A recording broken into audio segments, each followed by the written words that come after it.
On చేస్తే అది ఒకేసారి బ్లాస్ట్ అయ్యి కూడా ఇక్కడ ఫైర్ యాక్సిడెంట్ కూడా పార్టీ ఆఫీస్ జరగడం మనందరూ కూడా తెలిసిన విషయం. ఇవాళ ప్రధానంగా 2 రోజుల తర్వాత అంటే ఆ ఫైర్ యాక్సిడెంట్ జరిగిన 10వ తారీఖు అయితే 12వ తారీఖు దీని మీద ఒక కంప్లైంట్ అనేది ఇక్కడ నుంచి డీసీసీ ఆఫీస్ నుంచి కూడా వెళ్ళడం జరిగింది. ఆ కంప్లైంట్లో వాళ్ళు ప్రస్తావించింది ఏంటంటే మాజీ అధ్యక్షులు పెడాల పరమేశ్వరరావు గారు ఉద్దేశపూర్వకంగానే దీని మీద ఏదో కుట్ర పన్ని ఆ బ్లాస్ట్ ఏదైతే మన ఫైర్ యాక్సిడెంట్ కారకులు అయినారని చెప్పి కూడా ఇక్కడ ఉన్న స్థానిక రూరల్ పోలీస్ స్టేషన్ కూడా కంప్లైంట్ ఇవ్వడం జరిగింది. దీంట్లో బాగానే ఒకటే చెప్పదలుచుకున్నారు. పరమేశ్వరరావు గారు ఇదివరకు జిల్లా ప్రెసిడెంట్ చేశారు. ఈ జిల్లాకు సంబంధించి శ్రీకాకుళం పార్లమెంట్కి సంబంధించి కూడా ఆయన పార్లమెంట్ అభ్యర్థిగా కూడా పోటీ చేశారు. అందులో కాంగ్రెస్ పార్టీ కార్యక్రమాలు ఎన్నో కూడా ఈ జిల్లాలో జరగడం జరిగింది, మీ అందరికీ తెలిసిన విషయం. అదేవిధంగా ఒక జిల్లా ప్రెసిడెంట్గా కూడా మంచి పనులు చేసి ఇక్కడ జిల్లాలో కాంగ్రెస్ పార్టీ అభివృద్ధి కూడా ఆయన పాటుపడిన వ్యక్తి. ఒక కమ్యూనిస్ట్ లెఫ్టిస్ట్ బ్యాక్గ్రౌండ్ నుంచి కూడా తీసుకురావడం జరిగింది కాంగ్రెస్ పార్టీ.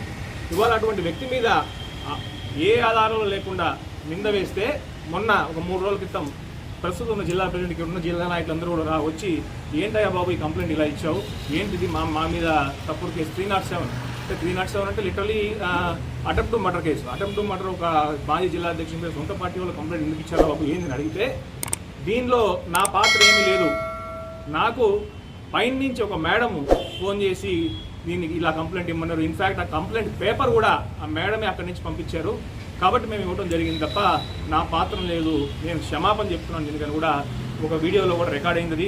దానికి సంబంధించి ప్రస్తుతం జిల్లా పరిషత్ కూడా చెప్పడం జరిగింది. నేను ఒకటే అడగదలుచుకున్నా, ఆ మేడం ఎవరు, పైన నుంచి ఫోన్ చేసినటువంటి మేడం ఎవరు అనేది కూడా పోలీసులు నిగ్గుదేర్చాల్సిన అవసరం ఉంది. ఎందుకంటే పార్టీ ఆ మేడం మా పార్టీకి సంబంధించిన వాళ్ళ బయట పార్టీకి సంబంధించిన వాళ్ళ అనేది కూడా పోలీసులు నిగ్గుదేర్చాల్సిన అవసరం ఉంది. ఎందుకంటే 307 ఒక కాంగ్రెస్ పార్టీ కేడర్కి సంబంధించిన వ్యక్తి మాజీ డీసీసీ అధ్యక్షుడి మీద 307 పెడుతున్నారు.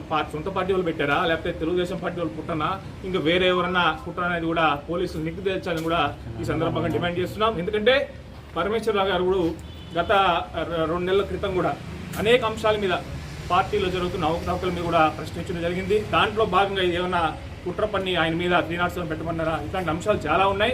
ఖచ్చితంగా ఈ తాటాకు చెప్పులకు కాంగ్రెస్ పార్టీ కార్యకర్త ఎవరు కూడా భయపడేది లేదు. ఖచ్చితంగా దీని మీద విచారణ జరగాలి. ఆ పైన నుంచి ఫోన్ చేసి మేడం తప్పుడు కేసు పెట్టమన్న మేడం ఎవరో మాకు ఇప్పుడు నిగ్గు తేల్చి పోలీసులు నిర్ధారణ చేయాల్సిన అవసరం ఉంది. అదే మా డిమాండ్ కాంగ్రెస్ పార్టీ తరఫున కూడా ఈ సందర్భంగా తెలియజేస్తున్నాం.